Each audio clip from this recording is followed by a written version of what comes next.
আজকের আমি একটা নতুন গল্প নিয়ে হাজির হলাম তোমাদের মাঝে। সমরেশ মজুমদারের গল্প সাতকাহন।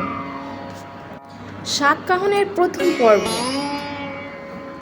আজ সারাটা দিন সূর্যদেব উঠলেন না। কাঠ কয়লার মতো মেঘ ভুটান পাহাড় থেকে নেমে আসা সারা আকাশ জুড়ে অনড় হয়ে রয়েছে সেই শেষ রাত থেকে। সারাটা দিন কেটে গেল গভীর আলস্য নিয়ে।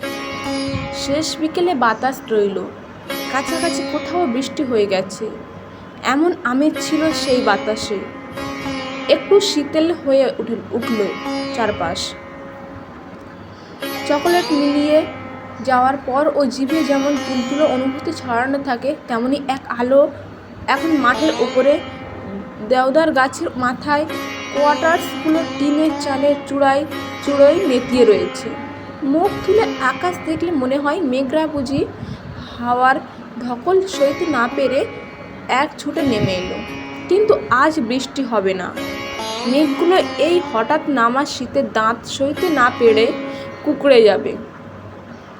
এইভাবেই 2-3 দিন সইবার পর জল ঝরবে।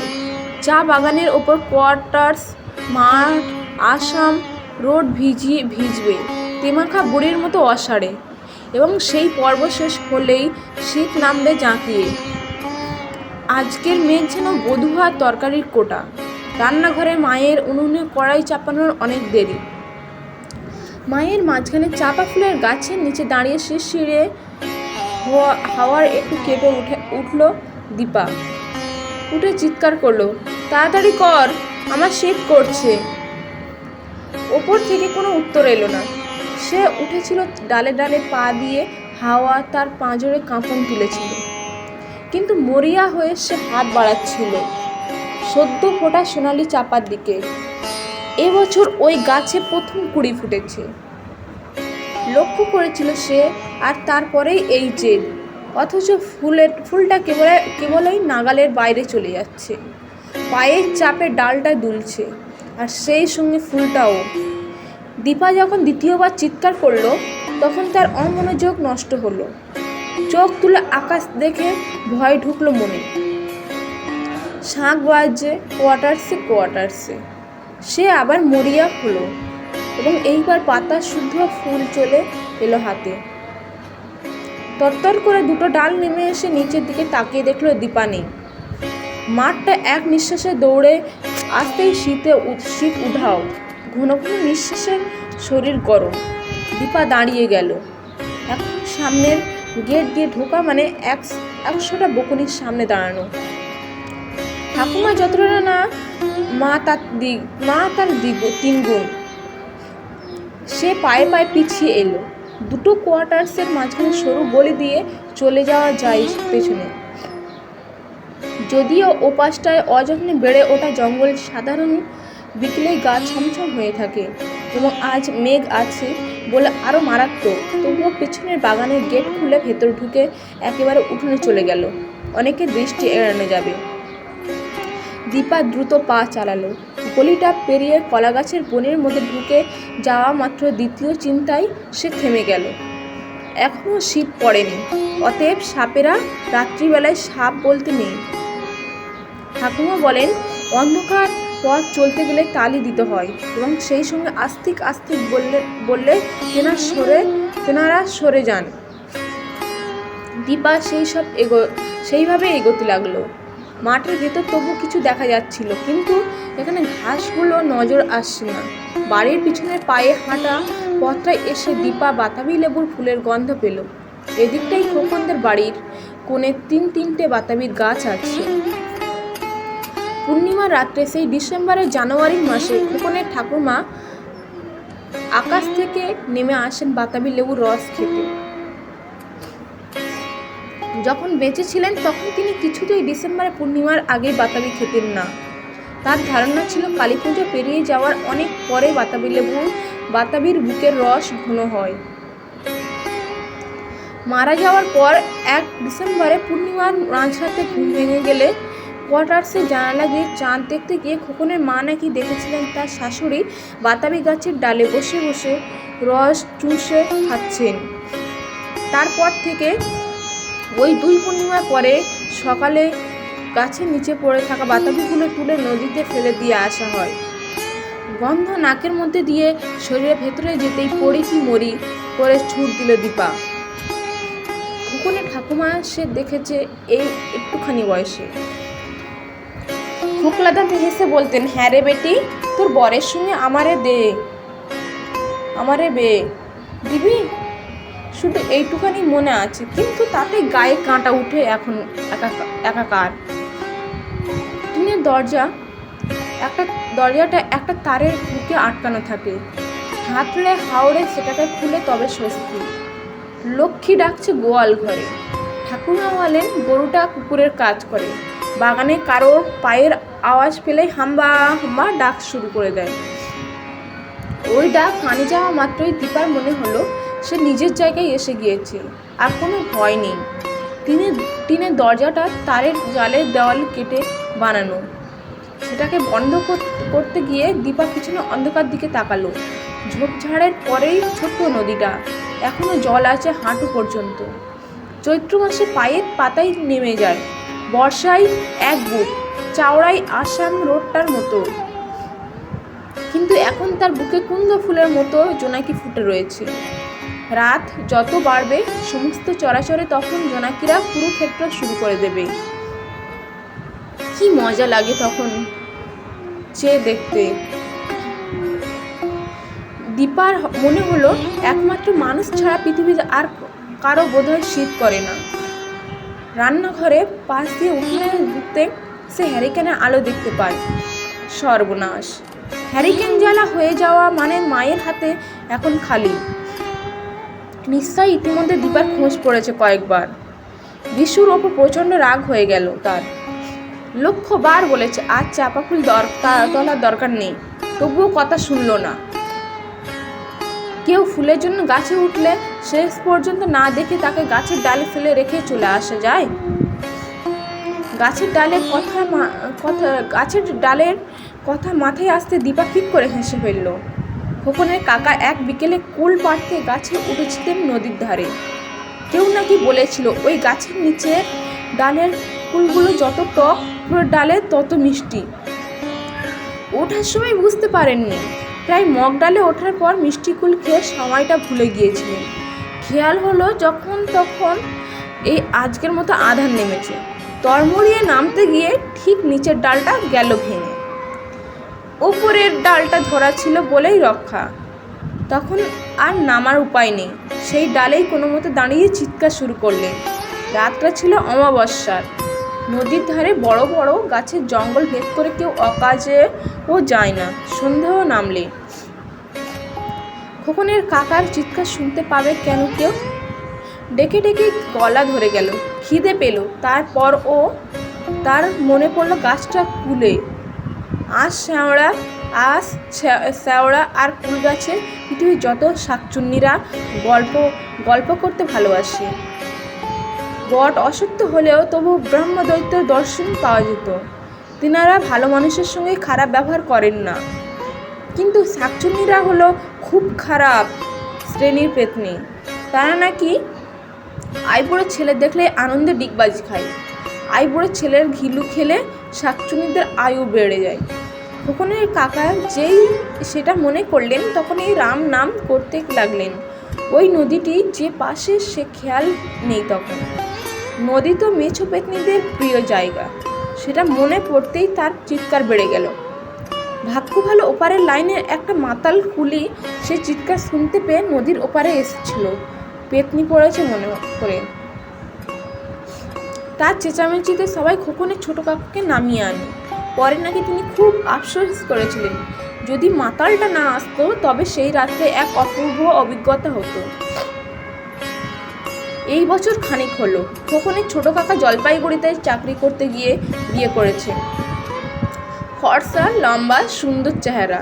বিয়ের পর এখানে যখন বউ নিয়ে এলে তখন ঠাকুরমা বলতে শুনেছিল কপালে যা লেখা আছে তা খণ্ডাবে কে বৌমা? কুল গাছের শাকচুন্নির হাত থেকে না হয় মাতাল বাঁচিয়েছিল, কিন্তু শহরের শাকচুন্নি তো ঠিক ঘিলু চুষে নেবে। ছেলেটার হাড়ে হাড়ে দুর্বি ঘাস গজিয়ে ছাড়বে। দেখো পরদিন দীপা শটান খোকনদের বাড়িতে গিয়ে ওর নতুন কাকিমাকে ভালো করে দেখছিল। গায়ের রং কালো, মাথায় ঘুমটা নেই, বড় রোগা, আর জোরে জোরে কথা বলেন, কিন্তু শাকচুনি বলে মনে হয়নি। ওর কেবলই মনে হয়েছিল সবাই যখন জানে তখন মাথার ঘিলু ঠিক রাখার জন্য খোকনের কাকুকে সাবধান করে দিচ্ছে না কেন। চট করে বাথরুম ঢুকে গেল দীপা। অন্ধকারে চৌবাচ্চার জলে হাত দিতেই মনে হলো সেখানে ঠান্ডা এসে দিয়েছে। শিউলি ফুল ঘাসের ওপর পড়া মানে শিশির জমা, কিন্তু ওই বৃষ্টিটা নামা পর্যন্ত সোয়েটার পরতে হয় না। তাহলে জল এত ঠান্ডা হলো কেন? কিছুদিন হলো একটা কথা ওর কেবলই মনে হচ্ছে, আকাশ, মাটি, গাছপালা, চা বাগান, নদী, এমনকি পাখিদের মধ্যে কীরকম গোপন যোগাযোগ রয়েছে যা কেবলই তারাই বুঝতে পারে। বাড়ির পোষা কুকুর, বেড়াল, গরুদের সঙ্গে ততটা যোগাযোগ নেই, বেড়ালের সঙ্গে তো একদম না। এই সময় একই সঙ্গে ধারাপাত আর বর্ণ পরিচয় করা আরম্ভ হলো। দুজন দু গলায় সুর করে। আজ আর নিস্তার নেই। ওই মেঘটাও গোলমাল করে দিল, এমনভাবে আকাশটাকে ঢুকে রেখেছিল যে আলো নেবার সময়টাকে ধরতে পারেনি। অথচ মায়ের কড়া হুকুম, শাঁখ বাজার আগেই ঢুকতে হবে। বাথরুম থেকে বেরিয়ে বারান্দার তারে ঝোলানো গামছা টেনে পা মুছতে গিয়ে জবা কুসুমের গন্ধ পেয়ে আবার শক্ত হলো দীপা। মায়ের গামছা টেনে নিয়েছে সে। মা কাউকে নিজের গামছা ব্যবহার করতে দেয় না। চট জলদি পা না মুছে সেটাকে তবে টান টান করে মেলে দিল সে। তারপর লম্বা ঘরটায় উঁকি মারল। ঠাকুমা নেই, মাকেও দেখা যাচ্ছে না। কোনার দিকে মাদুর পেতে দুই ভাই পড়তে বসছে। ওকেই দেখা মাত্র একজন একগাল হাসলো। আই দিদি, বিশুদা তোকে ডাকছিল। দীপার ঠোঁট কামড়ালো। বিশু কেন এলো? ও বাড়ির পিছন দিক দিয়ে ঘুরে এসছে বটে, কিন্তু এমন কিছু দেরি করেনি। আর এই মধ্যেই বিশু এসে গেল। দ্বিতীয়জন আরও কচি গলায় বলল, তোর চাপা ফুল দিয়ে গিয়েছে? প্রচণ্ড রাগ হয়ে গেল দীপার। সে চাপা গলায় বলল, চুপ কর। মনে মনে ঠিক করলো কাল বিশুর সঙ্গে মোটেই কথা বলবে না, কিন্তু ফুলটা তার হাতে দিয়েছিল। পাশের ঘরে ঢুকতে সে থতমত হয়ে দাঁড়িয়ে পড়ল। মা ঠাকুরঘরের দরজা ভেজিয়ে ঘুরে দাঁড়াতেই ওকে দেখতে পেয়েছে। কোথায় ছিলি? মাঠে। দীপার গলার স্বর কেঁপে উঠল। তা মাঠেই থাকতে পারতে। এত করে বলেছি শাঁখ বাজার আগে বাড়ি ফিরবি, কথা কানে যায় না? না বলতে বলতে কয়েক পা এগিয়ে এসে বাঁ হাতে খপ করে চুলের মুঠি ধরে টান দিল অঞ্জলি। আর মাথাটা ছাড়িয়ে নেওয়ার চেষ্টা করতেই তার ডান হাত এসে পড়ল মেয়ের গালে। ধিঙ্গি মেয়ে, কোনো কথা কানে যায় না। ফুল তোলানো হচ্ছে, মেরে তোমার 20 দাঁত ভেঙে দেবো সব আজ। বল, কেন শুনিসনি কথা বল। দাঁতে দাঁত চেপে কান্নাটাকে সামলালো দীপা। অভিজ্ঞতাই জানে এইসব কোনো প্রতিবাদ করা মানে প্রহার আরও বেড়ে যাবে। বেশ কয়েকবার মারার পর অঞ্জলি ওকে ঠেলে সরিয়ে দিল। আজ রাত্রে তোমার খাবার জুটবে না, এই তোমার শাস্তি। এই সময় ঠাকুমার গলা বাজলো দরজায়। কানে মেরো না, মারতে হলে পিঠে মারবে। আমি অত হিসেব করে মারতে পারবো না। কানে লেগে গেলে কালা হয়ে যাক, যদি যাই তো যাক। এত বড় বেয়াড়া মেয়ে আমার কোনো কথা শুনবে না। শরীর বড় হচ্ছে, অথচ দেখুন বুদ্ধি যেন দিন দিন কমে যাচ্ছে। অঞ্জলি আবার মেয়ের হাত ধরে টান দিল। আয় তুই আলোর কাছে। তাই হিড়ে করে হ্যারিকেনের কাছে নিয়ে যেতে যেতে বলল, পৃথিবী তো উদ্ধার করে এলে, পা ধুয়েছ?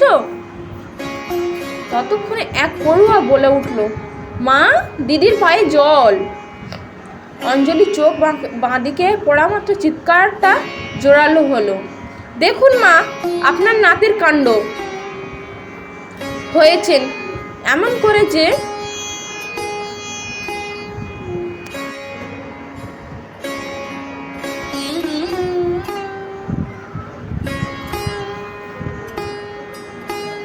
নাতির কাণ্ড হয়েছে এমন করে যে হাঁটু পর্যন্ত ধুলাই সাদা হয়ে আছে, মোছার সময় পর্যন্ত পায়নি। মনোরমা গম্ভীর গলায় বললেন, দীপু যাও, ভালো করে হাত পা ধুয়ে এসো। মায়ের হাতের বাঁধন আলগা হওয়া মাত্র দীপা আবার বাথরুমে চলে এলো। জোরে জোরে মগে শব্দ তুলে জল তুলে পায়ে ঢালতে ঢালতে সে অমরনাথের গলা শুনতে পেল। আজই রাতে খুব ঢালবে মনে হচ্ছে। আরে কি হয়েছে তোমাদের? অঞ্জলির গলা কানে এলো। অনেকের তো 10-11 বছরের মেয়ে বিয়ে হয়ে যায়, তুমি তোমার পেয়ারের মেয়ের ওরকম একটা ব্যবস্থা করো। এরপর বারান্দা দিয়ে একজোড়া পা দুবদাব শব্দ করতে করতে উঠোনে নেমে এলো। আর কথাগুলো কানে যাওয়া মাত্র দীপার বুক মুচড়ে একটা কান্না ছিটকে এলো গলায়, সেই সঙ্গে চোখ ছাপিয়ে জল। সে কোনো মতে কান্নাটাকে গিলতে চাইল। অমরনাথের গলা কানে এলো, কি ব্যাপার? তোর মেয়েকে এবার শাসন কর অমর, বয়স হচ্ছে, এখন ছেলেদের সঙ্গে ঘুরে বেড়ানো ঠিক নয়। সন্ধ্যের মধ্যে বাড়ি ফেরেনি বলে বৌমা রাগ করে ঠিকই করেছে। ছেলেদের সঙ্গে মানে? ওর বন্ধু তো খোকন, বিশ্ব, ওরাই। হ্যাঁ, ওরাই তো ছেলে। কি যে বলো মা, তোমাদের মাথা ঠিক নেই। মারধর হয়েছে? মনোরমা জবাব দিলেন, না। দীপার হাতে হাত আর চলছিল না। অন্ধকার বাথরুমে যদি অনন্তকাল থাকা যেত তাহলে যেন সে বেঁচে যেত, কিন্তু এসবের মধ্যে হ্যারিকেনের আলোটা এগিয়ে এলো। অমরনাথ সেটিকে নিচে নামিয়ে রেখে জিজ্ঞাসা করলেন, কি করছিস ওখানে? আয়, বেরিয়ে আয়। দীপা চিবুক এবার বুকে মিশল এবং কান্নাটা ছিটকে বের হওয়ার পথ পেয়ে গেল। সেই শব্দ উঠোন পেরিয়ে রান্নাঘর পৌঁছতেই অঞ্জলি উঁচু গলায় বলে উঠল, নাও আরম্ভ করো। হলো। বাপকে দেখে মেয়ে এবার গলে গেলেন। অমরনাথ সেদিকে কান্না দিয়ে ডাকলেন, তোকে বেরিয়ে আসতে বলেছি। প্রচুর জড়তা পায়ে নিয়ে দীপা বাইরে বেরিয়ে এসে বারান্দায় উঠে এলো। অমরনাথ মেয়ের দিকে তাকালেন, গম্ভীর গলায় বললেন, মুখ তোল। পিছন থেকে মনোরমা নিচু গলায় বললেন, থাক, অনেক হয়েছে, আর কিছু বলিস না, আমি মুখ তুলতে বলেছি। অমরনাথের গলার স্বর বেশ কড়া। দীপা মুখ তুলল চোখ মুজে। দুই গাল ইতিমধ্যে চোখের জলে ভেজা, আর এক প্রস্ত জল উপচে নামলো। অমরনাথ দু হাতে মেয়েকে বুকে টেনে নিতেই কান্নাটা বাঁধন ছেঁড়া হলো। বাবার বুকে মুখ চেপে পিঠটা বারংবার ফুলে ফুলে উঠতে লাগলো। কিছুক্ষণ ওরা এইভাবে দাঁড়িয়ে রইল। কান্না যখন প্রায় থামো তখন রান্নাঘর থেকে অঞ্জলির গলা ভেসে এলো, মা, ওকে হাত মুখ ধুয়ে নিতে বলুন, চা হয়ে গিয়েছে। অমরনাথ বললেন, কিছু খেয়ে নিয়ে পড়তে বস মা। দীপার ফুপানি তখন স্থির। পিছন থেকে ঠাকুমা বললেন, ঠিক সময়ে বাড়ি ফিরলেই তো হয়, বড় হচ্ছে, তবু মাথায় বুদ্ধি হচ্ছে না কেন? তুই বেশুর কাছে চাপা ফুল চেয়েছিলি? দীপা কথা বলতে গিয়ে দেখলো গলা শুকনো। সে ঘাড় নাড়ে হ্যাঁ বলল। অমরনাথ হাসলেন, চাপা ফুল তোর ভালো লাগে? মেয়ে দুবার মাথা উপর নিচ করলো। ঠাকুমা বললেন, ছেলেদের কাছে কখনো ফুল টুল চাইবি না। অমরনাথ মেয়েকে ছেড়ে নিজের গামছা বারান্দায় তার থেকে টেনে নিলেন। তাহলে তো চাপা ফুল পাবেই না। তোমার নাতনি গাছে উঠতে চাইলে দুটো পাই ভাঙবে। রান্নাঘর থেকে গলা ভেসে এলো, নবাব নন্দিনীকে একটু এখানে আসতে বলুন মা। ঠাকুমা কিছু না বলে ঘরের ভেতর চলে গেলেন। অমরনাথ ততক্ষণে বাথরুমে। দীপা দু হাতে চোখ মুছল। জোনাকিগুলো উঠোনেও ঢুকতে আরম্ভ করেছে। পা যেন চলতেই চাইছে না। এমনভাবে সে রান্নাঘরের দরজায় গিয়ে দাঁড়ালো। একটা ট্রেতে চায়ের কাপ, বিস্কুট রেখে গালে হাত দিয়ে বসছিল অঞ্জলি। হ্যারিকেন জ্বলছে, কিন্তু পাশের কাঠের উনুনে লকলকে শিকায় তাকে অন্যরকম লাগলো এখন। দীপার মনে হলো মায়ের মুখের ভেতর জিভ ঢুকে রাখলে মা কালীকে যেমন দেখাবে ঠিক সেরকম দেখাচ্ছে। অঞ্জলি ট্রেটা তুলে ধরে বলল, দয়া করে বাইরের ঘরে নিয়ে গিয়ে টেবিলের উপরে রাখ। এক ফোঁটা চা যেন চলকে ডিশে না পড়ে। মানুষকে চা দেওয়ার সময় ডিশ শুকনো রাখতে হয়। দীপা হাত বাড়িয়ে দেখলো সে দুটো কাঁপছে। অঞ্জলি ট্রে নামিয়ে চোখে চোখ রাখতে চাইলেই মেয়ে চোখ নামালো। অঞ্জলি বলল, থাক, এখানে বস, আমি না আসা পর্যন্ত উঠবে না। পড়বো। গলা থেকে অনেক কষ্ট স্বরটা বের হলো। পড়ে তো আমাকে উদ্ধার করে দিয়েছো। আমি না ফেরা পর্যন্ত বসে থাকবে এখানে। ট্রে নিয়ে অঞ্জলি বেরিয়ে গেল রান্নাঘর থেকে।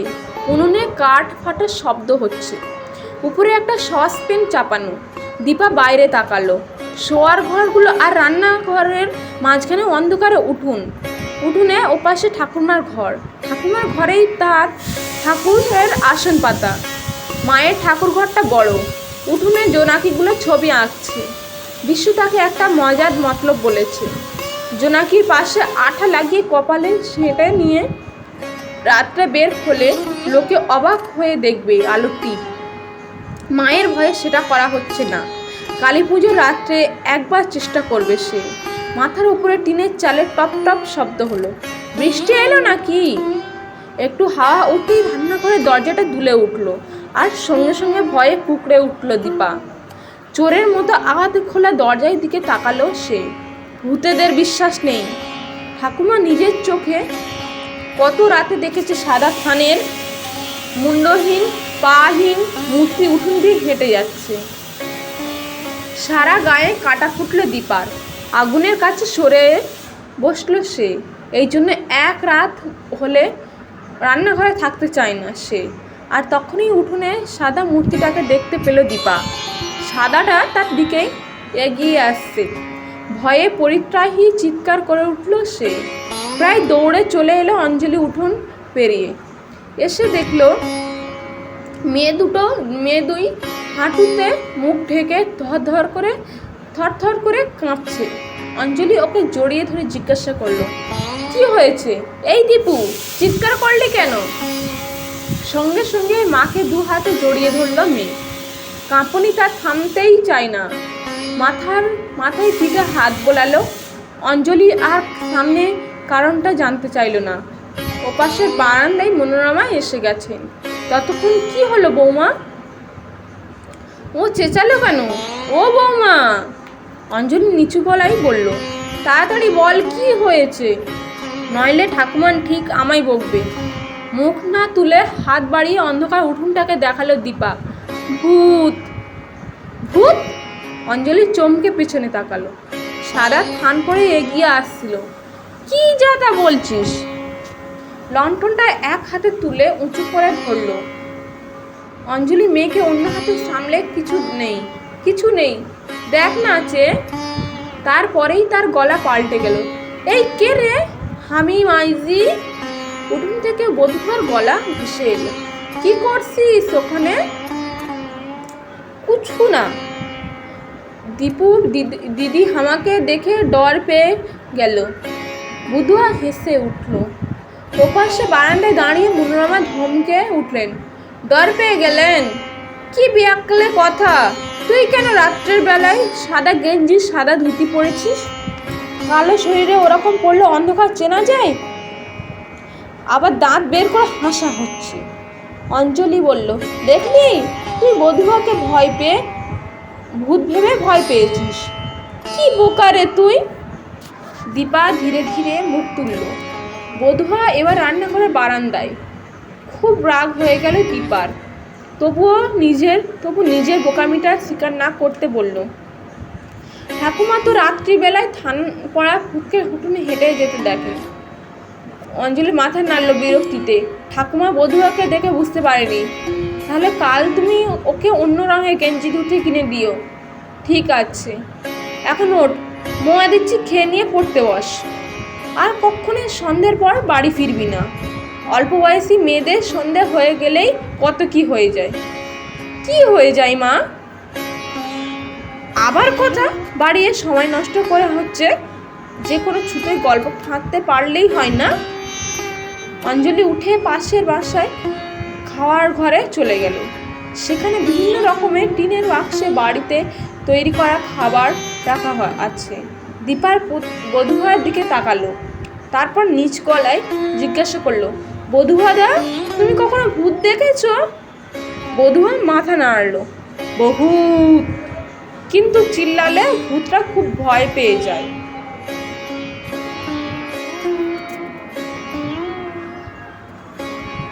সন্ধে গড়িয়ে গেলেই ঠাকুমা নিজের ঘরে চলে যান। পুরোনো দিনের একটা চীনের শেষবাতি আছে তার ঘরে। আইনিক সেরে তিনি রাতের খাওয়া সেরে নেন। তারপর ঠাকুর নাম লিখতে বসেন। অঞ্জলি রান্নার পাট চুকলেই বাচ্চাদের খাওয়ার ডাক পড়ে। 8টা বাজার আগেই ছোট দুজনের বই গুটিয়ে ঢুলুনি শুরু হয়ে যায়। ডাকটা কানে আসা মাত্র তারা রান্নাঘরের দিকে দৌড়ায়। এই সময় দীপার সঙ্গে অঞ্জলির এক প্রস্থ মন কষাকষি চলে আজকাল। দীপা কিছুতেই খাবে না। এ সময় অঞ্জলি জেদ ধরবে তাকে খাওয়ানোর জন্য। শেষ পর্যন্ত মনোরমা গলা ভেসে আসবে, ওর যখন খিদে নেই তখন কেন জোর করছো বৌমা? আজ ছোট দুজনের পেছনে রান্নাঘরের দরজায় চলে এলো দীপার মা। বাবা, দীপা মা, আমি তো একটু আগে 2টো মোয়া খেয়েছি, এখন এই কি ভাত খাবো? অঞ্জলি হাসি চাপলো, ঘুমিয়ে পড়লে আর ডেকে খাওয়াবো না। দীপা ছুটে ফিরে এলো একেবারে বসবার ঘরে।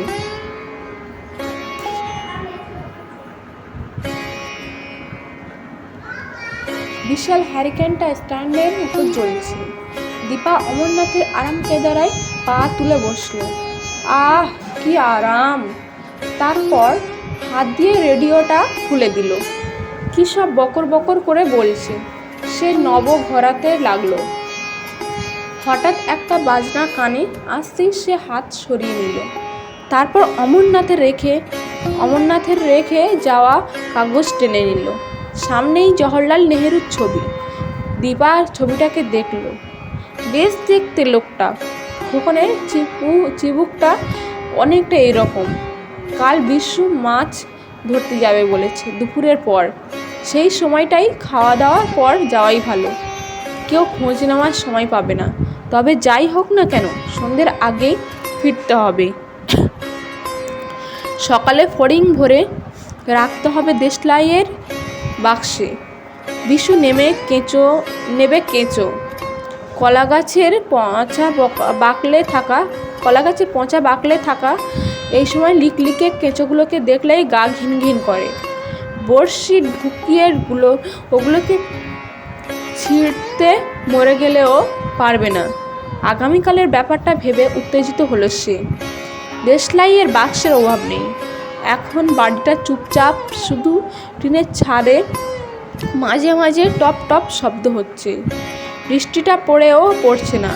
অমরনাথ গিয়েছেন তাস খেলতে।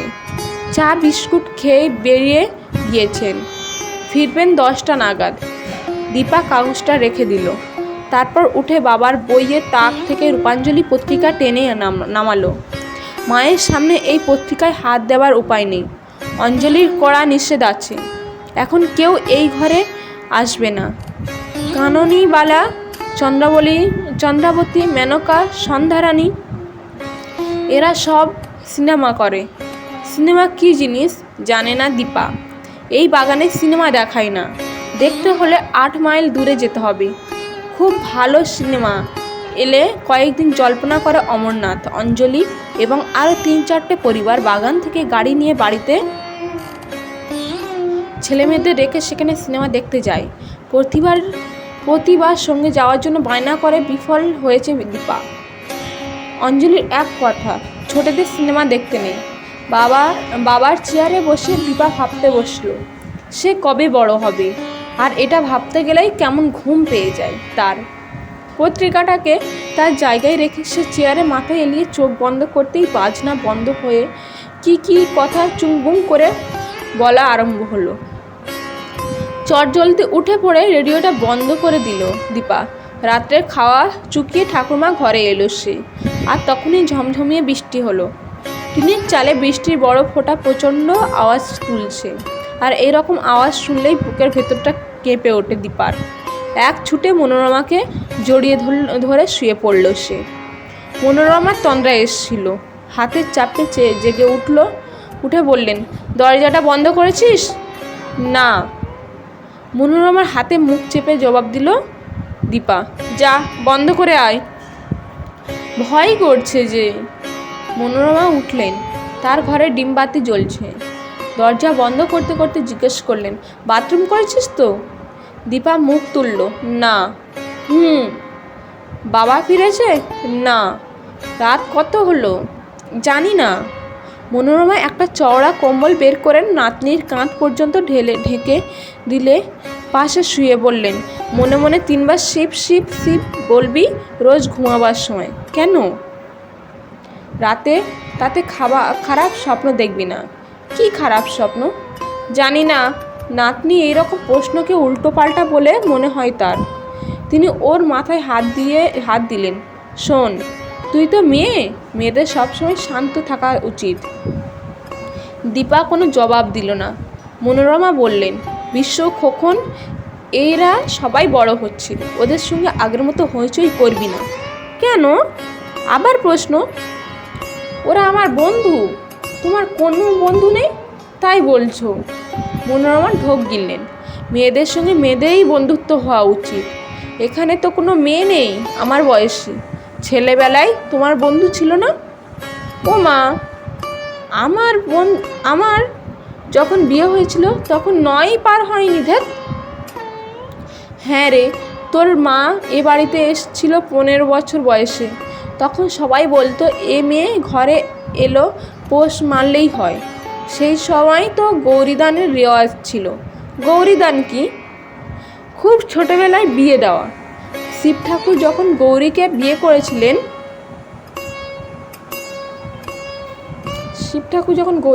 করেছিলেন তখন তিনি ছিলেন এই একটুখানি। হাসলেন মনোরমা। আর শিব ঠাকুর? তিনি যেমন থাকেন তেমন। ওমা, বিরাট ভুঁড়িওয়ালা বাবার বয়সী লোকটার সঙ্গে একটুখানি মেয়ের বিয়ে হলো? তোমার বর কীরকম ছিল? তোর ঠাকুরদা ছিল সুপুরুষ, তোর বাবার থেকেও লম্বা। কি গায়ের রং!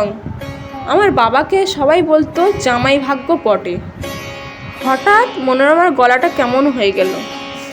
ঠাকুরদা তোমাকে বকতো? খুব। রেগে গেলে তো কাণ্ডজ্ঞান থাকতো না। মনোরমা হাসলেন। আবার সেই রাগ ঠান্ডা হতে সময় লাগতো না বেশি। যখন রেগে যেত তখন আমি আড়ালে পালিয়ে যেতাম। রাগ ঠান্ডা হলে ডেকে ডেকে সারা রাত। বাবা তখন কি করতো? তোর বাবা তখন হয়নি। যে মাসে তোর বাবা এলো সেই মাসেই তো গঙ্গায় নৌকাডুবি হলো। 30 জন মানুষ জলে ভেসে গেল। তার শরীর তো জলে খুঁজে পাওয়া যায়নি। বাবা বলেছিলেন শরীর না পাওয়া গেলে আমার শাখা ভাঙতে দেবেন না। শেষ পর্যন্ত 7 দিন যখন পেরিয়ে গেল তখন আমি বিধবা হলাম। তোমার বর যদি এখন হঠাৎ ফিরে আসে? মনোরমা জবাব দিলেন, না। নাতনিকে 2 হাতে জড়িয়ে ধরলেন। এই একটা চিন্তা 3 দিনের পর দিন লালন করে গিয়েছে। নৌকাডুবির পরও তো মৃত মানুষ জ্যান্ত হয়ে ফিরে এসেছিল। শরীর যখন পাওয়া যায়নি তখন তার ভাগ্য এমন ঘটবে না কেন? একটার পর একটা বছর গেছে। চিন্তাটা ধীরে ধীরে ফ্যাকাশে হয়েছে। শেষ পর্যন্ত অমরনাথ ম্যাট্রিক পাস করে গেল। হঠাৎ দীপা জিজ্ঞাসা করল, ঠাম্মা, তোমার কি মাছ মাংস খেতে ইচ্ছে করে না? চুপ, ওসব কথা মুখে উচ্চারণ করাও পাপ। আমি হিন্দু ঘরের বিধবা। শুধু আলো চাল আর শাকসবজি খেয়ে থাকতে হয় বিধবাদের।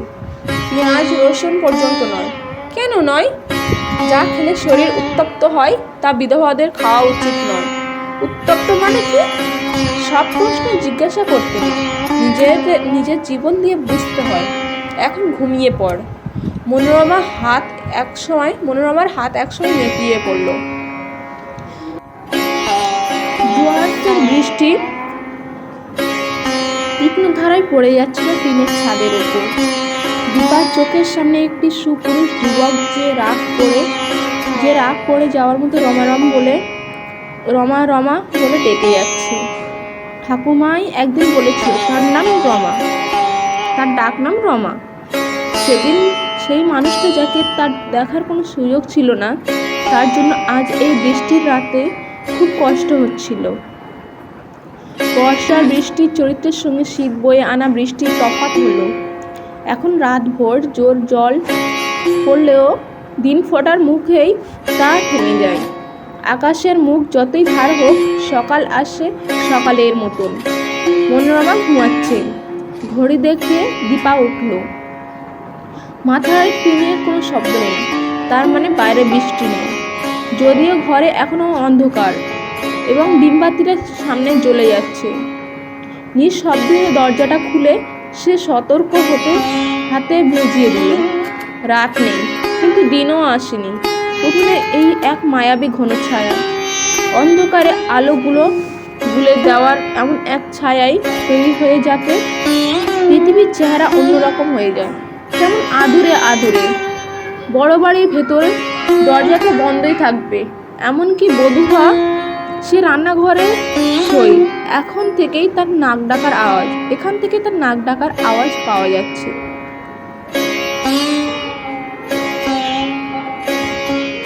দীপা হেসে ফেলল। মা বলে এই নাক ডাকার জন্যই চোর আসবে না বাড়িতে।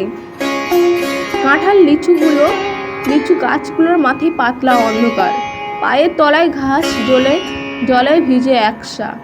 দীপা দৌড়ে চলে এলো উঠোন পেরিয়ে তারের বেড়ার ধারে। তারপর খুঁটিতে পা দিয়ে ওপরে উঠে এক লাফে চলে এলো বাড়ির সামনে। এই দৃশ্যটা মা দেখলে পিটুনি খেতে হতো। পড়ার সময় তার ফ্রকের প্রান্তে যে জায়গায় উঠে গিয়েছিল তাতে মায়ের প্রচণ্ড আপত্তি। যখন কোথাও বসতে হবে তখন যেন হাঁটু ঢাকা থাকে। কেন? তখন কি শুধু হাঁটুর অনেক উপরে প্যান্ট পরে? জিজ্ঞাসা করলেই একটা উত্তর, তুমি মেয়ে। আরে বাবা, মেয়ে তো কি হয়েছে? এক দৌড়ে দীপা চলে গেল শিউলি গাছটা নিচে। আরে বাগবা। গাছটার নিচে যেন সাদা চাদর বিছিয়ে রেখেছে কেউ। পা মুড়ে বসে ফ্রকের প্রান্তে তুলে তাতে শিউলি টপাটপ তুলতে লাগলো। দীপা ঘরের মধ্যে তার হাত সামনে ওঠে নামা করতে লাগলো। এখনো ছায়া অন্ধকার চারপাশে, অথচ মোটেই ভয় করছে না। বাতাসে যে শীত ভাব আলতো দাঁত বসাচ্ছে, তাও যেন ধর্তব্যের মধ্যে নয়। হঠাৎ মাছ ধরার কথা মনে পড়তেই সে মাথা তুলে আকাশ দেখল। লক্ষ মোষ যেন স্থির হয়ে দাঁড়িয়ে আছে সেখানে। মুখ নামাতেই সে দেখতে পেল সেই লম্বা ছেলেটা আসছে। মালবাবুর বাড়িতে গতকাল দুপুরে এসছে, হয়তো ভোরে বেড়াতে বেরিয়েছে। বছর 18 বয়স, ফুল প্যান্ট আর সোয়েটার পরানো। ছেলেটা দাঁড়িয়ে পড়ল হঠাৎ তাকে দেখে। দীপা আবার ফুল তোলার মন দিল। হঠাৎ কানে এলো, বিউটিফুল। সে না উঠে দাঁড়িয়ে জিজ্ঞাসা করলো, কিছু বলছেন? কেমন কায়দা করলো মুখ চোখে ছেলেটা। তোমাকে ঠিক সুচিত্রা সেনের মতো দেখাচ্ছে। কি নাম তোমার? সকাল 9টায় জলখাবার খেয়ে ধুতি আর পুরো হাত শার্ট পরে নিলেন অমরনাথ। এই সময় তার খুব আরাম লাগে। একজোড়া বিদ্যাসাগরের চটি আছে। 3 বছর অন্তর কলকাতায় বেড়াতে গিয়ে কলেজ স্ট্রিট থেকে কিনে আনেন। সপ্তাহে 6 দিন তো কেটস আর হাফ প্যান্ট পরে কাটাতে হয় চায়ের বাগানে। সন্ধ্যের পর তাসের আড্ডায় যাওয়ার সময় ফুল প্যান্ট পরেন। রবিবার একটু বাঙালির সুরে বের হলে মনটা অন্যরকম লাগে। চিরকালেই ব্যাক ব্রেস পরেন অমরনাথ। আয়নাটা বেলজিয়ামে তৈরি। 20 বছর আগে রবার্ট সাহেবের বউ তাকে উপহার দিয়েছিলেন।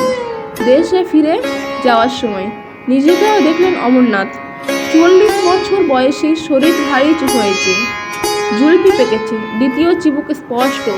ইন্টারমিডিয়েট পাশ করে মামার এক বন্ধুর কাঠের ব্যবসায় চাকরি নিয়ে গেদে থেকে তিনি এসেছিলেন উত্তর বাংলায়। মাতুলালয়ে যারা মানুষ হয় তাদের স্বাবলম্বী হতে হয় তাড়াতাড়ি। সেই কাঠের ব্যবসায়ী এসে রবার্ট সাহেবের সঙ্গে আলাপ। তিনিই নিয়ে এলেন চা বাগানের চাকরিতে। 24 বছর হয়ে গেল সময়টা। 3খানা পেল্লাই সাইজের ঘর, উঠোনের গায়ে আর একটি ঘর, ওপাশে রান্নাঘর, দুপাশে আম কাঁঠালের গাছ। শাক সবজি নিয়ে অমরনাথ এলো কোয়ার্টার্সে। উঠোনে নেমে অমরনাথ মনোরমা দর্শন পেলেন। উঠোনে মোড়া পেতে বসে আছেন চুপচাপ। রান্নাঘরে বাচ্চাদের কলরব, সম্ভবত জলখাবার খাওয়া হচ্ছে। অমরনাথ মায়ের সামনে এসে জিজ্ঞাসা করলেন, বল কি আনতে হবে?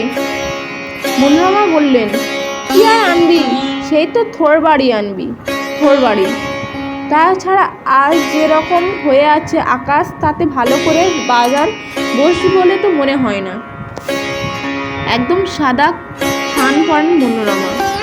একবার অঞ্জলির বাপের বাড়ি থেকে নরুন পাড় ধুতি দিয়েছিল, উনি পরেননি। অমরনাথ জিজ্ঞাসা করলেন, কাঁকরোল আনবো? গত হাটে খুব ছোট দেখেছিলাম, আজ মনে হয় বড় পাওয়া যাবে। কাঁকরোল তো বাড়িতেই হয়েছে, তবে ওই বিচিওয়ালা বেগুন আনিস না। নতুন আলু উঠেছে কি না দেখিস।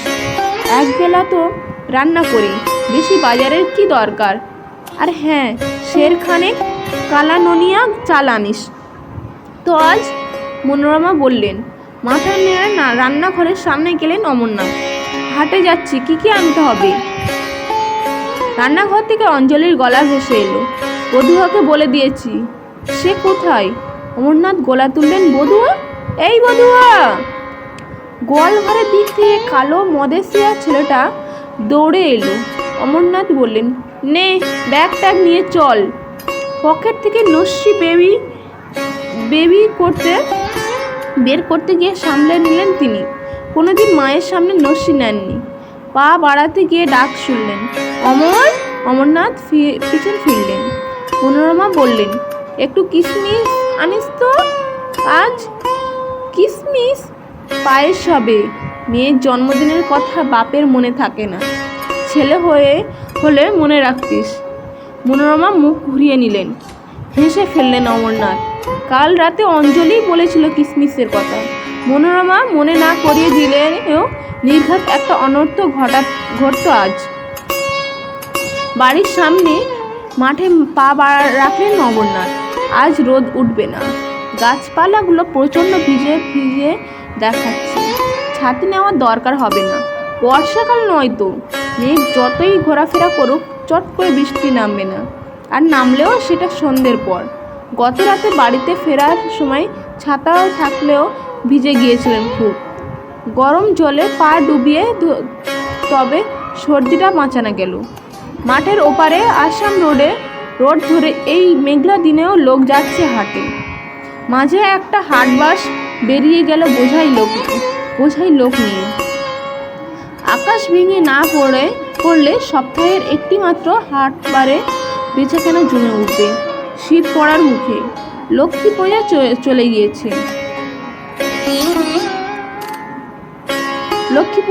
গিয়েছে। বড়বাবুর বাড়ির সামনে গেটের ভিতরে চালা বেঁধে অনন্ত কালী ঠাকুরের পটমায় ঘর বেঁধেছে। আগের লোকটা ওই একটি ঠাকুর করত, এখন 5-5টা বাগানের কালীর অর্ডার নিয়ে কর্মচারী দিয়ে করায়। তবে অন্য যেখানে যাই করুক, এই বাগানের কর্মচারী ঠাকুরের রং আর চোখ অনন্ত করবেই নিজের হাতে। অমরনাথ দেখলেন বড়বাবুর কোয়ার্টার্সের তারের বেড়া ধরে শনিচাঁদ ধোপা পড়ে খড়ের কাঠামোর দিকে অপলক তাকিয়ে আছে। চা বাগানের একমাত্র ধোপা। এই বাগানে চাকরি নেবার সময় থেকেই ওকে দেখেছেন। বাগান থেকেই ওকে থাকার জায়গা দেওয়া হয়েছে। ও অশক্ত হলে ওর ছেলে কাজ করবে, এটাই নিয়ম। কিন্তু সেই ছেলে মাত্র 20 বছর বয়সে হঠাৎ সংসার ত্যাগ করেছে। ছেলেটাকে দেখেছেন উনি। রবিবারে বিকেলে ইস্ত্রি করা কাপড় নিয়ে বাড়িতে আসতো। সাদামাটা গোবেচারী বিহারী যুবকটির মাথায় এমন মতলব ছিল তা তিনি ঘুণাক করে ও বুঝতে পারেননি। শনিচর এখন ভয় পাচ্ছে, অশক্ত হয়ে পড়লে তাকে এই বাগান থেকে বিতাড়িত হতে পারে। চিন্তাটা মাঝে মাঝে তার নিজেরও হয়। দেশের বাড়িতে এখন কেউ নেই, কাকাদের সঙ্গে তো কোনোদিন সম্পর্ক নেই, মামার বাড়িতে যে মানুষ তার সঙ্গে থাকবেই বা কেন? বিষয় সম্পত্তি যা ছিল বাবার নামে তা একসময় কাকারা নিজেদের নামে আইনসম্মত করে নিয়েছে। দাদু মারা যাওয়ার পর মামারা খারাপ ব্যবহার করেনি, তবে তারা যে বাইরের লোক এটা ক্রমশ ব্যবহারে ফুটে উঠেছিল। এখন এই চা বাগানের চাকরিটা ছাড়া তার কোনো সম্বল নেই, তবে সময় আছে হাতে। গঞ্জের ওপাশে সস্তায় একটা জমি কিনে রেখেছেন। 16 বছর বয়স চাকরি আছে, একটু একটু করে গুছিয়ে নিতে হবে এখন থেকে। চাপা ফুলের গাছটার কাছে পৌঁছে উল্টো দিক থেকে শ্যামলকে আসতে দেখলেন তিনি। পাতিবাবু হরিদাস চ্যাটার্জির বড় ছেলে, ম্যাট্রিক পাশ করে বসে রয়েছে, ভালো ফুটবল খেলে। পাতিবাবু বড়বাবুকে ধরেছেন যাতে তিনি সাহেবকে বলে শ্যামলের চাকরি ব্যবস্থা করেন। ভদ্রলোক বোকামি করেছেন। অমরনাথ জানেন বড়বাবু তার শালার জন্য চেষ্টা করে যাচ্ছেন। সাইকেল থামিয়ে শ্যামল দাঁড়িয়ে গেল। অমর কাকা, বাবা বলেছিলেন আপনি যদি একবার আমাদের বাড়িতে আসেন তাহলে খুব ভালো হয়। বাবা নিজেই যেতেন, কিন্তু তালুই মশাই আছেন বলে যেতে পারছেন না। কি ব্যাপার তুমি জানো? ও আপনি বাবার কাছেই শুনবেন, আমি আপনার বাড়িতেই যাচ্ছিলাম। চল। অমরনাথ কথা বাড়ালেন না। সাইকেল নিয়ে শ্যামল পাশাপাশি হাঁটছিল। কোয়ার্টার্সগুলো বাঁদিকে, ডান দিকে আসাম রোড। ধুতিতে চোর কটা লেগে যাচ্ছে। শ্যামল বলল, কাল লঙ্কাপাড়া বাগানের সঙ্গে ফুটবল খেলা দেখতে গিয়েছিলেন বড় সাহেব? হ্যাঁ, তোমার দেওয়া গোলে আমাদের বাগান সেমিফাইনালে উঠেছে বলে শুনলাম। সাহেব কিছু বলেছেন? কি ব্যাপারে? এই আমার গোল দেওয়ার ব্যাপারে? জানি না, আমার সঙ্গে তো কথা খুব কম হয়। অমরনাথ মনে মনে হাসলেন। একটা গোল দিয়েই ছোকরা ভাবছে চাকরি পেয়ে যাবে। বড় সাহেব গভীর জলের মাছ। তিনি জিজ্ঞাসা করলেন, বাজার যাবে না? আমাদের বাজার খাওয়া দাওয়ার পর হয়। কেন? অমরনাথ অবাক হলেন। তখন দাম কমে যায়। অমরনাথ চুপ করে গেলেন। মালবাবুর পাশেই পাতিবাবুর কোয়ার্টার্স। বাগানের সরু গলিতে টোয়েল মেরে পাতি তোলান হরিদাস দা এই চা বাগানের সবচেয়ে প্রবীণ কর্মী। সামনের মাসে অবসর নেওয়ার কথা ছিল। সাহেবকে অনেক ধরে টরে একসময় এক্সটেনশন পেয়েছেন। অমরনাথ দেখলেন বাইরের বারান্দায় চেয়ারে পেতে হরিদাস দা বসে গল্প করছেন তার বেয়াইয়ের সঙ্গে। জলপাইগুড়িতে গিয়ে বাড়ি ভাড়া করে মেয়ের বিয়ে দিয়েছেন। এখনকার নিমন্ত্রিতরা লরিতে চেপে জলপাইগুড়িতে গিয়ে সেই বিয়ের নিমন্ত্রণ খেয়ে এসছে। অমরনাথের শরীর ভালো না থাকায় যাননি। খরচ কমানোর জন্য এখানকার অনেকে একটা বাহানা দেখিয়ে জলপাইগুড়িতে গিয়ে ছেলে মেয়ের বিয়ে দেয়। হরিদাসদার যা অবস্থা তাতে ওটা না করে উপায় ছিল না। এখানে বিয়ে দিতে 8 গুণ মানুষকে খাওয়াতে হতো।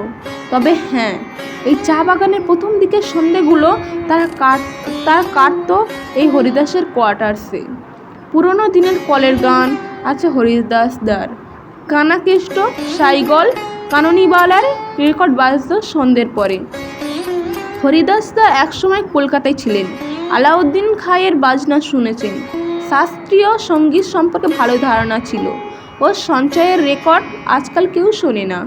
হরিদাস চ্যাটার্জিকে বয়সের চেয়ে বেশি বয়স্ক দেখায়। রোগা, খয়া, লম্বা চেহারা।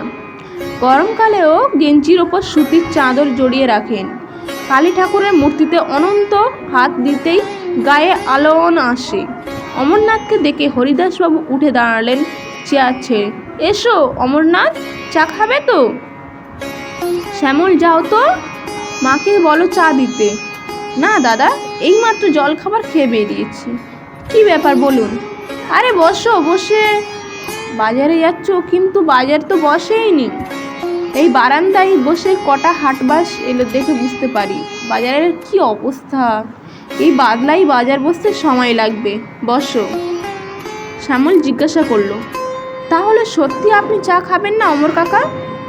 শ্যামল জিজ্ঞাসা করলেন। তাহলে সত্যি আপনি চা খাবেন না অমর কাকা? অমরনাথ মাথা নেড়ে না বলে তৃতীয় চেয়ারটিতে বসলেন। হরিদাসবাবু বললেন, সবার আমার বেয়াইয়ের সঙ্গে তো তোমার আলাপ হয়েছিল। অমরনাথ নমস্কার করলেন। হ্যাঁ, ভালো আছেন তো? আছি, বয়স হলে যেমন সবাই থাকে, ভদ্রলোক জবাব দিলেন। হরিদাসবাবু বললেন, বেয়াই মশাই ব্যস্ত মানুষ, দুটো দোকানে ঝামেলা, মিউনিসিপ্যালিটির কাজ, কংগ্রেসই করেন তো, তা তো জানোই। তবু গত রাতে এদিকে এসেছিলেন বলে আমার কাছে একটু থেকে গেলেন। এমনিতে জলপাইগুড়ির বাড়িতেই ওকে ধরা যায় না। ওসব ছেড়ে দিন। ভদ্রলোক হাসলেন। জলপাইগুড়ি শহরে পুরনো কংগ্রেসি বলতে তো আমরা কজন? লোকে জিজ্ঞাসা করে আমি কেন এমএলএও হলাম না। বিধানবাবু, অতুল্যবাবুরা তো আমাকে পছন্দ করেন। আমি বলি, ওসব করার জন্য তো খগেন দাশগুপ্ত মশাই আছেন, ওকে জেতাতে পারলেই আমাদের জিত। হরিদাসবাবুর বেয়াই চুরুট ধরালেন। হরিদাসবাবু বললেন, বেয়াই মশাই বোধহয় একটু বেশি চুরুট খান। তা খাই, আমি তো বলে রেখেছি, চিতাই যখন তুলবে তখনও মুখে একটা চুরুট গুঁজে দিও। যেন বিরাট রসিকতা করছেন এমনভাবে হেসে উঠলেন ভদ্রলোক। অমরনাথ জিজ্ঞেস করলেন, কী ব্যাপার হরিদাসদা, কিছু বললেন না তো? হরিদাসবাবু বললেন, বেয়াই মশাইয়ের সঙ্গে কথা হচ্ছিল। ওর ভাইয়ের একটা সুপুত্র আছে, এবার ম্যাট্রিক দেবে। ভ্রাতৃবধূর ইচ্ছে ছেলেটির বিয়ে দিয়ে ঘরে বালিকাবধূ আনবেন। ওকে আমি একবার দেখেছি, প্রকৃত সুদর্শন। বয়স কত হবে বেয়াই মশাই? ভদ্রলোক বললেন, কত হবে, সেদিন তো জন্মালো, ধরুন 17। হরিদাসবাবু আবার শুরু করলেন, যা বলেছিলাম, ওদের কোনো দাবি দেওয়া নেই, শুধু মেয়েটিকে সুন্দরী হতে হবে, 10-12 বছর হলেই চলবে। শুনেই আমার মনে পড়ল দীপার কথা। এই বাগানে ওর চেয়ে সুন্দরী মেয়ে তো আর কেউ নেই। অমরনাথ চমকে উঠলেন, সে কি, দীপা তো আজ 10-এ পড়ল, এই বয়সে বিয়ে দেওয়ার কথা ভাবছেই না। হরিদাসবাবু বেয়াই বললেন, গরম দেশের মেয়েরা 12তেই যুবতী হয়ে যায়। আমার মায়ের বিয়ে হয়েছিল 7-এ, আমি হয়েছিলাম 13-তে। ওহো, আমার ভাইটিকে আবার কংগ্রেসি বলে ভাববেন না, সে কন্ট্রাক্টরি করে প্রচুর পয়সা জমিয়েছে। পুত্র বলতে ওই একটি, 6টি কন্যার একটি বিবাহিত। আপনাকে শাখা সিঁদুর ছাড়া কিছুই দিতে হবে না। অমরনাথের বুকের পাঁজর যেন টন টন করে উঠল। ওইটুকুনি মেয়ের বিয়ে দেওয়ার কথা তিনি স্বপ্নেও ভাবেননি। তাছাড়া কথাটা মুখে ফুটে বাড়িতে বলবেই বা কী করে? অঞ্জলি শুনলেই প্রচণ্ড রেগে যাবে। অমরনাথ দেখলেন দুটো মুখ তার দিকে জবাবের আশায় তাকিয়ে আছে। অমরনাথ বললেন, শুনলাম, কিন্তু হরিদাসদা, ইনি তো আমার মেয়েকে দেখেননি, দেখলেই যে পছন্দ হবে তারও তো কোনো মানে নেই। বেয়াই মশাই বললেন, দেখেছি, একটু আগে ওই মাঠ দিয়ে একটি ছেলের সঙ্গে বাজারের দিকে গেল। দূর থেকে যা দেখলাম তাতেই চোখ জুড়িয়ে গিয়েছে। অমরনাথ হতভম্ব। দীপা আবার কোন ছেলের সাথে বাজারের দিকে গেল? তিনি ভেবেছিলেন রান্নাঘরে বসে জল খাবার খাচ্ছে। একটি ছেলে মানে কোন ছেলে? অঞ্জলি যে রাগারাগি করে তা খুব ভালো করে না। হরিদাসবাবু বললেন, বেয়াই মশাইয়ের সামনে রয়েছেন, তবুও বলে, সুযোগ যখন পাচ্ছি তখন আর হাতছাড়া করো না। মেয়ে বড় হলে সুপাত্র পাওয়া মুশকিল। তাছাড়া আমরা যা চাকরি করি তাতে ভালো পাত্র পেতে গেলে যে বরপণ দিতে হয় তা জোগাড় করতে পারবে না। অতি বড় সুন্দরী সেই কারণেই বড় বর পায় না হে। অমরনাথ বললেন, আপনি নিশ্চয়ই সুপরামর্শ দিচ্ছেন। ভেবে দেখি, বাড়িতে একটু আলোচনা করি। তারপর হরিদাসবাবুর বেয়াই এর দিকে তাকিয়ে জিজ্ঞাসা করলেন, আপনি এখানে কিছুদিন আছেন নাকি? ভদ্রলোক দ্রুত মাথা নাড়লেন, না, আজই চলে যাব। তা আপনি ভেবে দেখুন, আজই যে জবাব দিতে হবে তা তো নয়। একটা কথা, উনি এত অবস্থাপন্ন, আমি চা বাগানে সামান্য কেরানি, বিয়ে থা সমান করে হওয়া উচিত। আমার মতো লোকের মেয়েকে কেন বউ করে নেবেন ওরা? না মশাই, আপনাকে নিয়ে পারা গেল না। আমাদের সমান ঘর হলে এরই কম প্রস্তাব নিয়ে যেতে পারতাম। এরকমই প্রস্তাব নিয়ে যেতে পারতাম। বড়লোক বাপ কি 10 বছরে মেয়ের বিয়ে দেবে? আমার ভাই চাইছে আপনাদের মতো পরিবার থেকে মেয়ে আনতে। কোচি আছে, শিক্ষা আছে, শুধু পয়সাটাই জানে। ভদ্রলোক চুরুটে টান দিতে থাকলেন। অমরনাথ উঠে দাঁড়ালেন।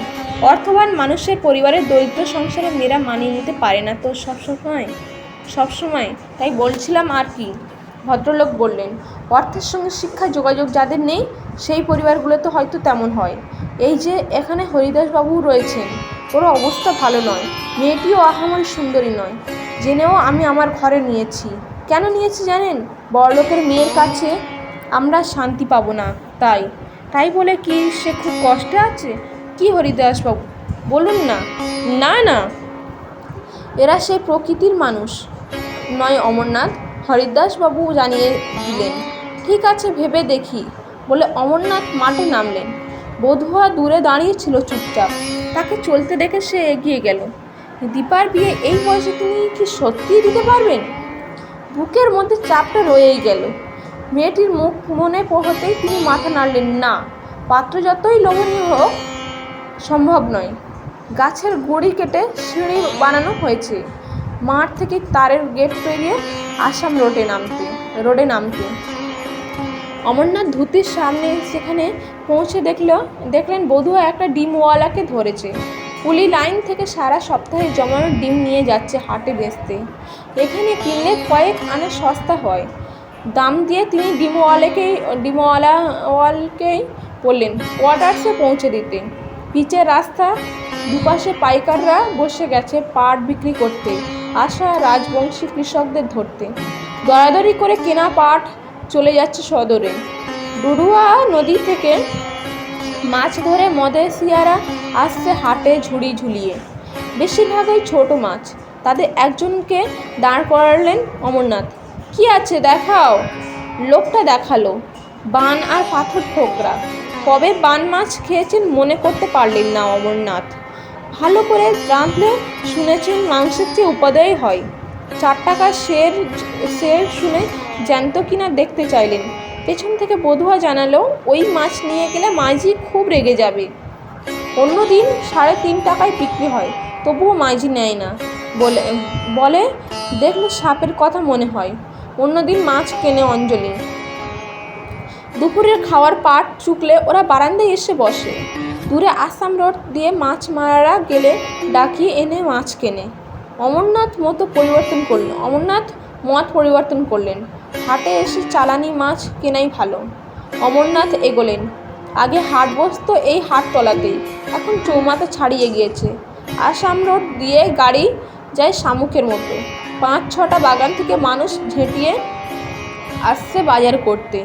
ভিড়ে ভিড়ে একাকার। সপ্তাহের বাকি 6 দিন তো মাছিও বসে না। দোকান বলতে হাজারির মুদিখানা, মুখার্জিদের মণিহারি দোকান, একটা হাজামখানা, কয়েকটা সিগারেট বিড়ির দোকান, সাইকেল সারাইয়ের দোকান আর যাদবদের ভাটিখানা। এদের ওপর ভরসা করে তাদের থাকতে হয়। হঠাৎ কানে তীব্র আর্তনাদ ভেসে এলো। একটা কোকিয়ে যাচ্ছে শুয়োরটা। ডান দিকের মাঠের বুকে শুয়োরের কাটা হচ্ছে। মদেশিয়াদের প্রিয় মাংস সস্তাও, কিন্তু চিৎকারটা সহ্য করা যায় না। এই নিয়ে এককালে অনেক ঝামেলা হয়েছে, কিন্তু বিক্রি বন্ধ করা যায়নি। প্রথমে মাছ কিনলেন অমরনাথ। বরফ চাপা বড় রুই মাছ, যেটাকে একটু সতেজ মনে হলো। তার ওজন 3 সের। কয়েকদিন চলবে। একবেলা মাছ খাওয়া হয়। বধূয়াকে দিয়ে পাঠিয়ে দিন বাড়িতে। অঞ্জলির সুবিধে হয়, তাড়াতাড়ি রান্না বসাতে পারবে। অঞ্জলি জানে ফিরে এসে কোথায় তাকে খুঁজতে হবে। হয় হাজারির মুদিখানা, নয় পেট্রোল পাম্পে তাকে পাওয়া যাবে। হাজারির দোকানের সামনে ভিড় বাঁচিয়ে দাঁড়িয়ে একটা সিগারেট ধরালেন তিনি। নস্যি নেন, কিন্তু মাঝে মধ্যে সিগারেটও চলে। সিগারেটের ধোঁয়া ছাড়তে ভিড় দেখতে দেখতে তার মনে হলো তাহলে দীপারও সম্বন্ধ এলো। এই সময় একটা স্টেশন ওয়াগন এসে থামালো সামনে।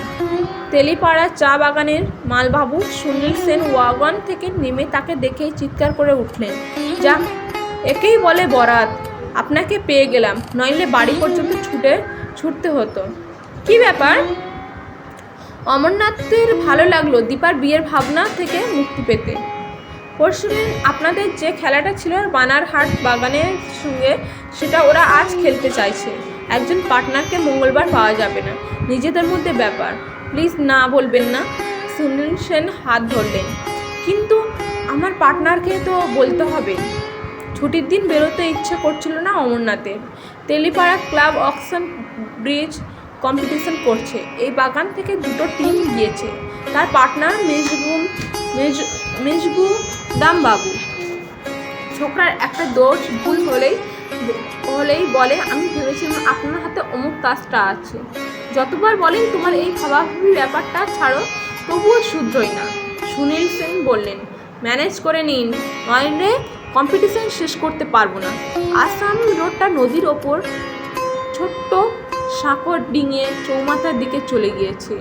এখানে বাঁদিকে কাটা কাপড়ের দোকান বসে, উল্টো দিকে বেতের ঝুড়ি থেকে আরম্ভ করে তামাক পাতা, সাবান, রঙিন ফিতে থেকে মাছ ধরার সরঞ্জাম নিয়ে পশারিরা বসে। ডাক্তারবাবুর ছেলে বিশু উবু হয়ে বসে কাপড়ের ওপর ছড়ানো নানা রকমের বড়শি দেখছিল। ঠিক তার পাশে দাঁড়িয়ে অসহনীয় গলায় দীপা বলল, এত দেখার কি আছে, পুঁটি পাথর ঠোকরার জন্য ছোটা নিয়ে নে।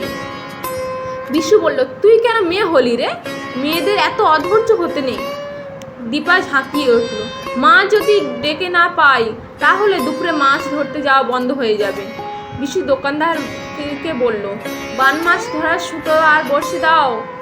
দীপা বিরক্ত হলো, বান মাছ মা রাঁধবে না, আমার মা রাঁধবে, তোরা ঘটি তাই ভালো জিনিস খাস না। বিশু বলল। বিশুর ওপর খুব রাগ হয়ে গেল দীপার। তখন থেকে বড়শি দেখছে তো দেখছেই, আবার ঘটি বলে ঠোকা হলো। ঠাকুমা বলে বাঙালিদের কোনো বাছাবাছি নেই, ঠিক বলে কি না বোঝা যাচ্ছে না। বিশুর বড়শি কেনার ধরন দেখে সে আগ বাড়িয়ে বলল, ওই 8টা বড়শির দাম কত হবে? দোকানদার দেখে বলল, 1 টাকা দিদি। এ মা, এ কি বলে রে, এখান থেকে নিস না বিশু। দীপা এমন গলায় চিৎকার করে উঠল যে আশেপাশে অনেকেই এদিকে তাকালো। বিশু শেষ পর্যন্ত অনেক ঘ্যানর করে দামটা 12 আনাই নামিয়ে আনলো। দুজনের সঞ্চয় ছিল 1 টাকা, তার 12 আনাই বেরিয়ে গেল। গত 4 রবিবারে বাবার কাছে থেকে দুজনে 2 আনা সংগ্রহ করেছে। কাগজে মুড়ে বড়শিগুলোর পকেটে পুরে বিশু উঠে দাঁড়ালো। এই শোন পাপড়ি খাবি? দীপা মাথা নাড়ল। শোন পাপড়িওয়ালা এবারে হাটে আসেনি, বৃষ্টি নামবে, তাড়াতাড়ি বাড়ি চল, আর খাওয়া দাওয়ার পর বৃষ্টি নামলে আমি কিন্তু মাছ ধরতে যাব না। বেশ, তাহলে কদমা খাওয়া ওইখানে বসে আছে। বিশু আঙুল তুলে দেখালো, তুই কি পেটুক রে, কদমা খেলে পেটে কেঁচো হয় জানিস না? বিশু বলল, বাবা ঠিক বলে, মেয়েরা 1 নম্বরে কিপটে হয়, অতএব কদমাওয়ালার কাছে যেতেই হলো। দুজনের 4 আনা পয়সা বেঁচে আছে। বিশুর জন্য তার পুরোটাই খরচা হয়ে গেল। কদমাটাকে কামড় দিতেই গিয়েই সে থমকে গেল। সেই ছেলেটা মালবাবুর বাড়িতে এসছে। সে চাপা গলায় বিশুকে বলল, এই বিশু, সেই ছেলেটা। বিশু বিরক্ত গলায় জানতে চাইল, কোন ছেলেটা? যে আমাকে আজ সকালে সুচিত্রা সেন বলেছিল। বিশুর সঙ্গে সঙ্গে চারপাশ ঘুরে দেখতে চাইল ছেলেটাকে। যার কথা হচ্ছিল সে হাটে এসে ফুলবাবুর সেজে, মাথায় টেরি বানিয়েছে, খানিকটা দূরে দাঁড়িয়ে এদিকেই তাকিয়ে রয়েছে। দীপার খুব রাগ হয়ে গেছে। আজ সকালে ছেলেটার মুখে কথাটা শোনা মাত্রই সে উঠে দাঁড়িয়েছিল। ফ্রকের প্রান্তে উঁচু করে তুলে ফুল রেখেছিল। হাঁটু দেখা যাচ্ছে বুঝতে পেরে ফুলগুলো ফেলে দিলে ফ্রক নামিয়ে গম্ভীরভাবে বাড়ির দিকে পা বাড়িয়েছিল। সদর দরজা বন্ধ, তারের বেড়া বাড়িয়ে বাইরে থেকে আসে ওই ছেলেটির সামনে অশোভন বলে পাশের গলি পথ ধরেছিল।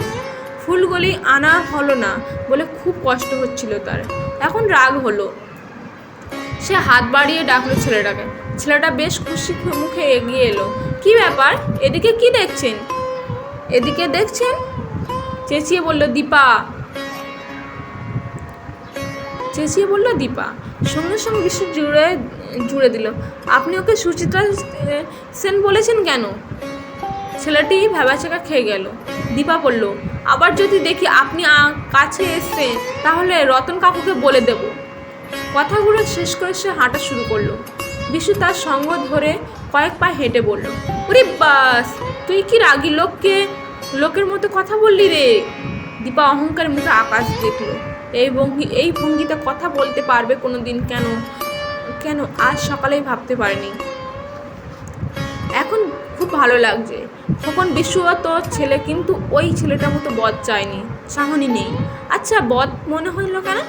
একটা খটকা লাগলো তার। কথাটা কাকে জিজ্ঞাসা করা যায়? সে বিশুকেই প্রশ্ন করল, ছেলেটার তাকানোটা দেখেছিস?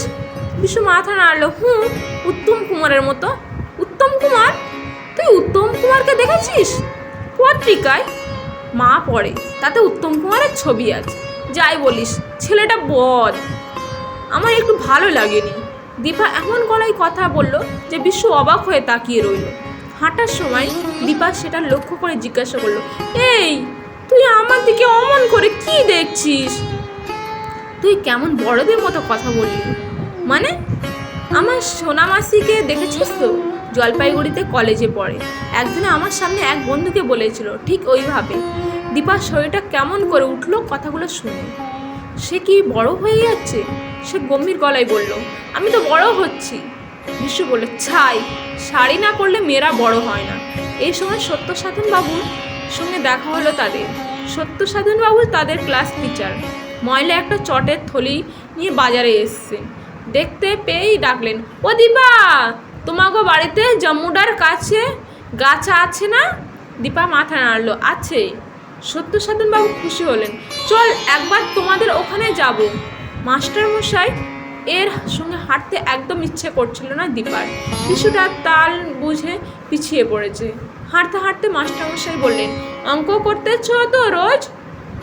অন্য সব সাবজেক্ট চিন্তা নাই, অঙ্কটাই তোমার গোলমাল। হাফ ইয়ারলিতে কত পাইছিলে? 40। ভেরি ব্যাড, মিনিমাম 90 পাওয়া উচিত। তোমার বাবার লাগে কথা বলা দরকার। আপন মনে কথা বলতে বলতে হাঁটছিলেন সত্যসাধনবাবু। দীপা ঘাড় ঘুরিয়ে দেখলেন বিশু আরও পিছিয়ে পড়েছে। অঙ্কে বিশু 35 পেয়েছে। হাজারির দোকানের সামনে এসে দীপা মুশকিলে পড়ে গেল। বাড়িতে যেতে হলেই অমরনাথকে দেখা দিতেই হবে। হাটে আসার জন্য কৈফিয়ত চাইতে পাবেন এখানে। কিন্তু কিন্তু কিছু করার আগে সত্যসাধনবাবু বলে উঠলেন, নমস্কার অমরনাথবাবু, আছেন কেমন? অমরনাথ বধুয়ার জন্য অপেক্ষা করছিলেন। বললেন, এই একরকম। সঙ্গে সঙ্গে মেয়ের দিকে নজর গেল তার। সত্যসাধনবাবু বললেন, দীপাকে কইলাম আপনার বাড়ি যাব। এ মেয়ে সব বিষয়ে ব্রিলিয়েন্ট, অনলি অঙ্কে একটু কম পায়। যদি ওই সাবজেক্টটা ইমপ্রুভ করন যায় তাহলে দেখতে হইব না। ম্যাট্রিকে ফার্স্ট ডিভিশন পাইতে হলে এখন ঠিকাই তৈরি করণ দরকার। কিছু একটা করেন। অমরনাথ বললেন, ভালো প্রাইভেট টিউটর পাচ্ছি না। মায়ের কাছেই পড়ে তো। অন্যান্য বিষয়ে দীপা ভালো, এ কথা সত্যসাধনবাবু বলায় খুব খুশি হলেন তিনি। সত্যসাধনবাবুকে চিন্তিত দেখাচ্ছে সেটা লক্ষ্য করেই অমরনাথ বললেন, আপনি তো অনেক টিউশনি করেন, সময় পাবেন কি? দেখেন, ভালো স্টুডেন্ট পাইলে টাইম করা অসুবিধা না। তাহলে কবে কথা বলবো? বিকালে বাড়ি থাকবেন? না, তেলিপাড়া যেতে হবে। আগামীকাল যদি আসেন তো তাহলে ভালো হয়। ঠিক আছে, সেই কথাই থাকলো। চল দীপা। শান্ত মেয়ের মতো দাঁড়িয়েছিল দীপা। এবার জিজ্ঞাসা করলো, বাবা, তোমার মাছ কেনা হয়ে গিয়েছে? তপসে মাছ উঠেছে আজ। অমরনাথ বললে, দেখিনি, যাও বাড়িতে যাও। রান্নাঘরে বারান্দায় বাজারের স্তূপ। অঞ্জলি তাই নিয়ে ব্যস্ত। বোধহয় মনোরমার বাজার আলাদা ব্যাগে এনে দিয়ে গিয়েছেন। অঞ্জলি শাশুড়িকে বলল, দেখুন মা, আপনার ছেলের কাণ্ড। কাল রাত্রে আমি বললাম বেরোয়ার সময় আপনি মনে করিয়ে দিলেন। তবু এখনও কিসমিসও কিনে পাঠায়নি। আর এই হাদা গঙ্গারামকে প্রতিবার বলে দিই বিচিওয়ালা বেগুন আনবি না, তবুও কারি আনবে। বোধহয় একটা বেগুন তুলে বলল, बाहर से देखने तो अच्छा ही लगता है और बाबू तो मेरा बाई सुनता ही नहीं। आज बान माछ কিনতে মাংতা থা, ওটা আনলে তুমি তোমার বাবুকে রেঁধে খাওয়াতে। অঞ্জলি বলল, এখানে বসে না থেকে বাজারে যাও, বাবুকে বলো কিশমিশ আনতে। বধূয়া ছুটল। মনোরমা বললেন, দুপুরে খাওয়ার পরে মোরা আঁচে পায়েস বসিয়ে দিও বৌমা। অঞ্জলি বলল, আপনি পায়েস বাঁধলে আপনার ছেলে বেশি পছন্দ হয় না, ছেলে মেয়ের জন্মদিনের মাকেই পায়েস রাঁধতে হয়। সে কোথায়? কোনোরমে কয়েকটা লুচি মুখে গুঁজে কোথায় গেল কে জানে। রবিবার তো বই নিয়েই বসে না। এবার থেকে মেয়ের রাস ধরো, রান্না বান্না শেখাও। অঞ্জলি কিছু বলল না। বড় কাঠ গাছে একটা ঘুঘু গলা ফাটিয়ে ডেকে যাচ্ছে। মনোরমা আচারের বয়ামগুলো রোদে দিয়েছিলেন। কাকের ভয়ে মুখ খোলেননি একটারও। অঞ্জলি রান্নাঘর থেকে বেরিয়ে এসে বলল, ও কি করেছেন মা? আচার রোদে পাবে কি করে? আকাশ জুড়ে তো মেঘ করেছে। মেঘ বলা যায় না, উঠতেও তো পারে না। মনোরমা ভুলটা স্বীকার করলেন না। তারপর বললেন, এবার দীপাকে একটু ঘরে আটকে রাখ, ছেলেদের সঙ্গে মিশে এটা ঠিক নয়। অঞ্জলি তরকারির ঝুড়িটা রান্নাঘরে নিয়ে যাওয়ার মুখে বলল, কয়টা দিন তো মা, সারা জীবন তো ঘরে বন্দি হয়েই কাটাবে। মনোরমা অবাক হয়ে বলল, সে কি, তুমি তো কাল সন্ধ্যাবেলায় এই নিয়ে রাগারাগি করছিলে। তোমাদের আমি বুঝতে পারি না বাবা। কথা শেষ করা মাত্রই তিনি দীপাকে দেখতে পেলেন, পাশে দরজা দিয়ে ঢুকছে। মনোরমা বললেন, এই যে এলেন তিনি রাজ্য জয় করে। চেহারা দেখো, একদম শাকচুন্নি হয়ে গেছে। দীপা দ্রুত ঠোঁটে আঙুল চাপ দিয়ে দিল। শাশুড়ি গলা শুনতে পেয়েছিল অঞ্জলি, তাই রান্নাঘর থেকে চেঁচিয়ে বলল, এই কোথায় গিয়েছিলি? দাঁড়া, আজ তোর মজা দেখাচ্ছি। দীপা অঞ্জলির কথা কানে তুলল না। এক দৌড়ে মনোরমার কাছে পৌঁছে নিচু গলায় কিছু বলতে গিয়ে ঘোমটা টানলেন। ওমা, ওমা তাই নাকি? ও বৌমা, তাড়াতাড়ি এসো। মাস্টারমশাই এসে বাইরে দাঁড়িয়ে আছে। অঞ্জলি হলুদ হাতে বেরিয়ে এলো। মাস্টারমশাই? কোন মাস্টারমশাই? সত্য সাধন বাবু। আমি তো এতক্ষণে তার কাছে ছিলাম, গম্ভীর গলায় বলল দীপা। ও, তা বাইরে দাঁড় করিয়ে রেখেছিস কেন? বাইরে ঘরে বসা। অঞ্জলি ব্যস্ত হলো। উনি বসবেন না, ভেতরে আসবেন বলে মেয়ে দৌড়ে বেরিয়ে গেল এবং কয়েক সেকেন্ডের মধ্যে সত্যসাধন বাবুকে নিয়ে ফিরিয়ে এলো। সত্যসাধন মহিলাদের নমস্কার করলেন। পরিবারের হুকুম, তাই আইলাম আপনাগাঁও বাড়িতে, জাম্মুডা দরকার একখান। অঞ্জলি বলল, জাম্মুডা? ও হে, কিন্তু আমাদের বাড়িতে তো বাতাবি লেবু নেই। সে কি দীপা, তুমি কইলা না তোমাগো বাড়িতে জাম্মুডা গাছ আছে? হ্যাঁ, ওই তো। দীপা হাত তুলে একটা যৌবনে পড়া বাতাবি লেবুর গাছ দেখিয়ে দিল। নিজের ভুলটা বুঝতে পারলেন সত্যসাধন। তাই কও, আমার ওই ভুল হয়েছে। আপনাগো মাইয়ার রসিকতা বোধ প্রবল। আমি ফল কই নাই, গাছ কইয়াছিলাম। সে ঠিকই কইয়াছি। Real intelligent girl. আদর করে দীপার মাথায় হাত বুলিয়ে দিলেন তিনি। অঞ্জলি লজ্জিত হলেন। না, আপনার মতো মানুষের সঙ্গে রসিকতা করা অন্যায়। হাত তুলে নিষেধ করলেন সত্যসাধন। আরে না, আমি কিছু মনে করি নাই। হঠাৎ দীপা বলল, আপনি বসুন, আমি এখনই বাতাবি লেবু এনে দিচ্ছি। খোকনদের বাড়িতে এত বাতাবি লেবু আছে বলে ছুট যেতে গিয়ে দাঁড়িয়ে পড়ল। অঞ্জলি জিজ্ঞাসা করলে, কি হলো? দীপা বলল, দিনের বেলায় খোকনের ঠাকুরমা আসেন না।